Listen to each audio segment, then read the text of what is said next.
वालेकुम दोस्तों। तो आज हम पढ़ने लगे हैं सबक नंबर 1। हम ये जमात पंजम की किताब है, तो शुरू करते हैं। खुदा का नाम रोशन है, खुदा का नाम प्यारा है, दिल को इससे कुव्वत है, ज़बानों को सहारा है। खुदा ही है ज़मीन और आसमां का खालिक व मालिक, किसी की कुदरत और सुन्नत ने आलम को संवारा है। तमाशा इसकी कुदरत का है बरो बहर में हरदम, इधर मौजे हवा की है, उधर पानी का दहारा है। उसी के इंतज़ाम और हुक्म से मौसम बदलते हैं, वही है वक्त पर जिसने हवाओं को उबारा है। कोई ज़र्रा नहीं आलम में इसके इल्म से बाहर, जो मर्ज़ी इसकी है दखल उसमें दे ये किसको यारा है। करो अतात खुदा की बस वही माबूद बरहक है, उसी की शान एकताई जहाँ में आशिकार है। अगर अमाल अच्छे होंगे तो पाओगे बड़े दर्जे, समझ लो इम्तिहान इस दारे फ़ानी में तुम्हारा है। वही दुनिया में है इस ज़िंदगी और मौत का हालिक, हर एक को अपनी मर्ज़ी से जलाया और मारा है। उसी के हुक्म से है रात दिन की एक कमी बेशी, उसी के हुक्म का ताबा फ़र्क पर हर सितारा है। तो दोस्तों, ये जो हास अल्फाज होते हैं ये इमला भी होते हैं। आलम, सन्नत, बरो बहर, दारे फ़ानी, शान यकताई, जलाना, संवारना, तात और अतात।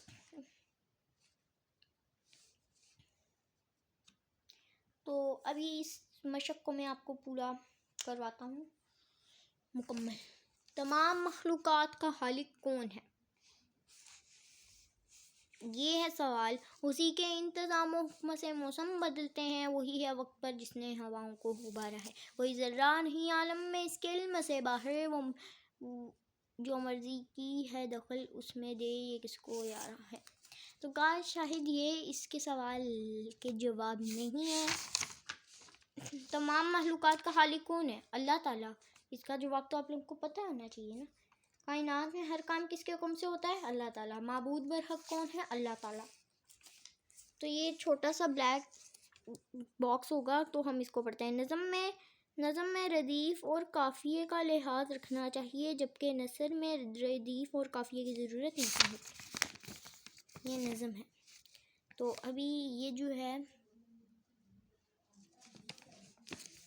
अच्छे अमाल के बदले इंसान पाते हैं दर्जे आलूम इनाम दर्जे। बरो बहर का मतलब है खुश्की और तरी, फरिश्ते और जिन्नात, खुश्की और तरी। खुदा के नाम से ज़ुबान को हासिल है कुव्वत, सहारा। अल्लाह की इताअत करने पर जोर दिया गया है, क्योंकि अल्लाह ताला है खालिक व मालिक। फलक पर अल्लाह ताला के हुक्म का ताबा हर है सितारा। तो गाइस, तो अगर आपको थोड़ा सा अच्छा नहीं लगा होगा तो वो मैं हिला था इस तरह ऐसे करके, क्योंकि मैंने पोजीशन चेंज की है, क्योंकि मैं बहुत थक गया हूँ। तो अभी हम आपको ठीक कर देते हैं। खुदा ही है ज़मीनों आसमां का खालिक व मालिक। खुदा ही है डैश का खालिक व मालिक, ज़मीनों आसमान। तमाशा इसकी कुदरत का है बरो बहर में हर, उसी के हुक्म से मौसम बदलते हैं, उसी के हुक्म से है रात दिन की ये कमी बेशी, उसी के हुक्म का ताबा फ़र्क पर हर सितारा है। तो अब हम इसके सवालात करते हैं।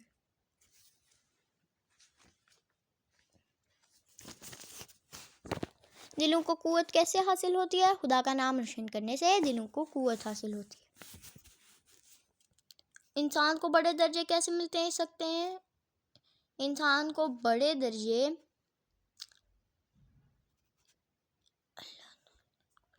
इल्म के ज़रिए मिल सकते हैं। अल्लाह की कुदरत और सन्नाई किन चीज़ों में नज़र आती है? अल्लाह ताला की कुदरत और सन्नाई कायनात और ज़मीन और आसमान की हर चीज़ में नज़र आती है। इस हम्द में किन चीज़ों का जिक्र किया गया है जो अल्लाह के हुक्म के ताबे हैं? इस हम नज़म में ज़िंदगी और मौत का जिक्र किया गया है जो अल्लाह ताला के हुक्म के ताबे हैं। तो दोस्तों, इसका इतना ही। अभी हम कुछ इन हासिल बात से जुमले भी आप बना सकते हैं। तो अभी अगला सबक पढ़ते हैं जो कि है नात, सबक नंबर 2 नात। ये है हास अल्फाज जो हम पढ़ते हैं। लकब, मलजा, मावा, कुंदन, किरनू, बेड़ा, और ये है जहल, और उसके बाद है मौजे बिला, मुफासिद, बदअंदेश,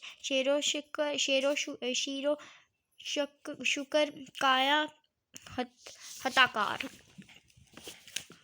तो अब हम नज़म की तरफ बढ़ते हैं।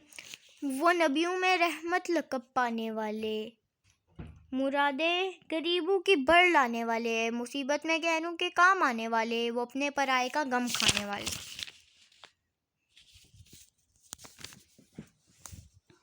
फ़कीरों का मलजा, ज़ईफ़ों का मावा, यतीमों का अली, गुलामों का मौला, हताकार से दरगुजर करने वाला, बदअंदेश के दिल में घर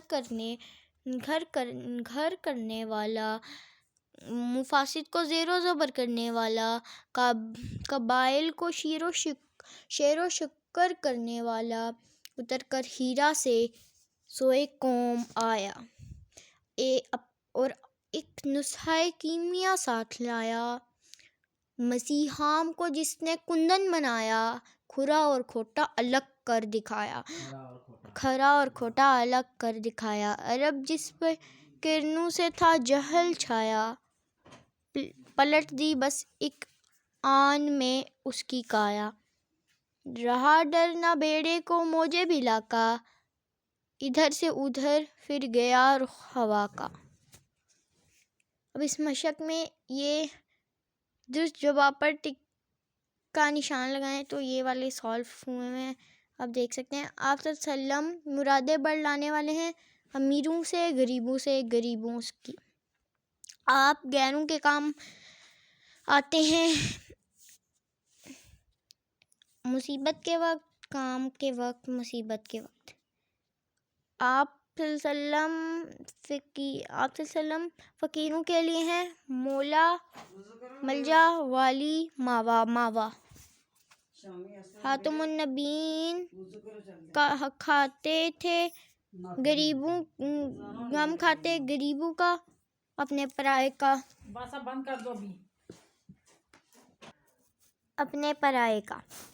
आप खातमुन नबीन गम खाते अपने पराये का, आपने मसीहाम को बनाया कुंदन। नात के मुताबिक अल्फाज की मदद से मिसरे मुकम्मल करें। वो नबियों में रहमत लक़ब पाने वाले, फ़कीरों का मलजा, ज़ईफ़ों का मावा, मुसीबत में गैरों के काम आने वाले, मुफासिद को ज़ेरो ज़बर करने वाला, उतर कर हीरा से सोए कौम आया। तो इसके अभी हम सवालात के जवाबात देते हैं। तो इसका पहला सवाल है, पहली वही कहाँ नाजिल हुई? गारे हीरा में। खातमुन नबीयीन ने अरब के लोगों की काया कैसे पलटी? खातमुन नबीयीन ने अरब के लोगों की काया कैसे पलटी? इस वाले का मुझे नहीं याद, तो हम अगले की तरफ बढ़ते हैं। अगर आपको याद है तो कमेंट में ज़रूर बताइए। आपने खुरा और खोटा कैसे अलग किया? इसका भी मुझे नहीं याद, तो अगर आपको इसका याद है तो प्लीज़ कमेंट में ज़रूर बताइएगा।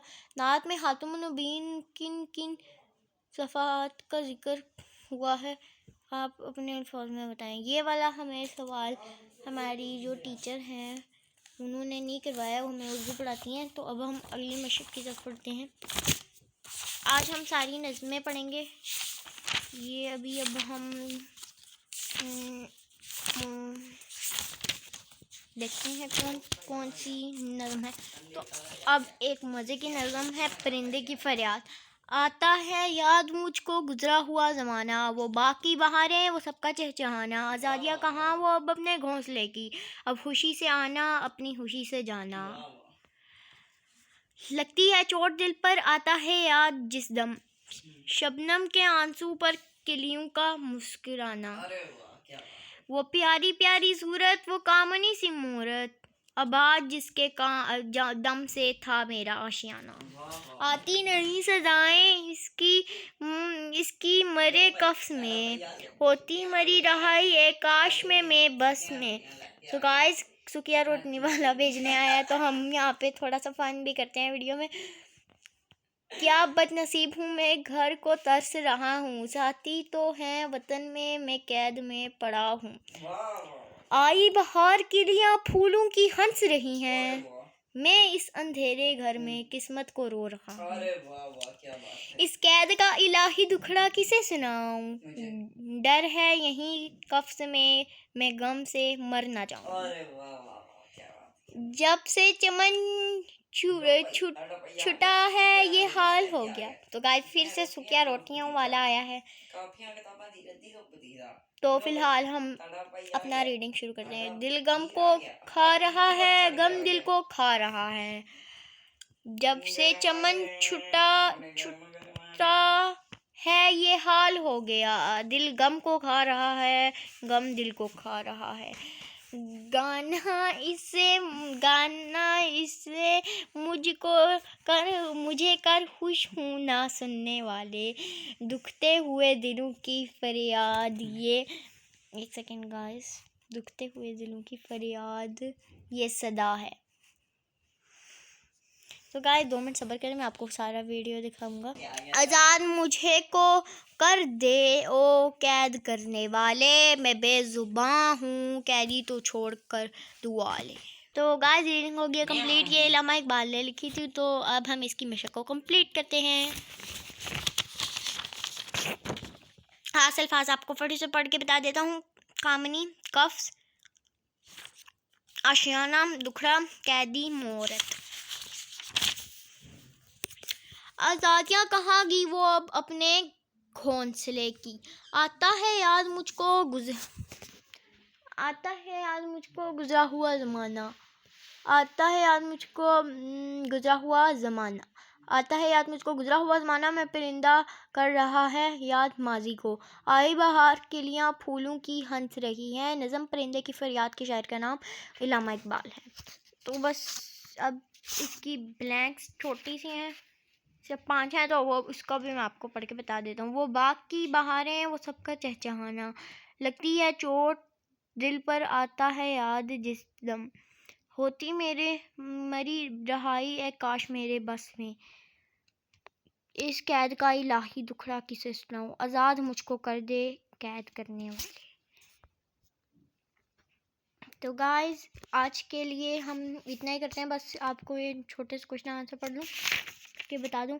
परिंदा क्यों फरियाद कर रहा था, परिंदा कैद रिहाई के लिए फरियाद कर रहा था। परिंदा किस वजह से उदास था, परिंदा कैद में रहकर अपने घर और वतन को याद करके उदास था। इस नज़म से हमें क्या सबक मिलता है, हमें ये सबक मिलता है कि आज़ादी बहुत बड़ी नेमत है। परिंदा अपनी दास्तान किसको सुना रहा था, कैद करने वाले को। तो दोस्तों ये जो है नज़म में ये कुछ और भी सवालात होते हैं जिनको लिखते हैं नज़म के मुताबिक दर्ज झैल सवालात के जवाब तहरीर करें, और एक ये दूसरे होते हैं नज़म के मुताबिक दर्ज झैल सवालात के ज़बानी जवाबात दीजिए। तो अब मैंने ये वाले भी आपको करवाए हैं। अब मैं जो बाकी जो है ना सवालात के जवाबात तहरीर करें, तो वो मैं आपको वापस करवाऊँगा। तो आज के लिए 3 नज़में काफ़ी हैं। तो मैंने इस व्लॉग में अपना फेस दिखाया है, मैं खुद दिखाना चाहता हूँ। तो आज के लिए इतना ही। अल्लाह हाफ़िज़।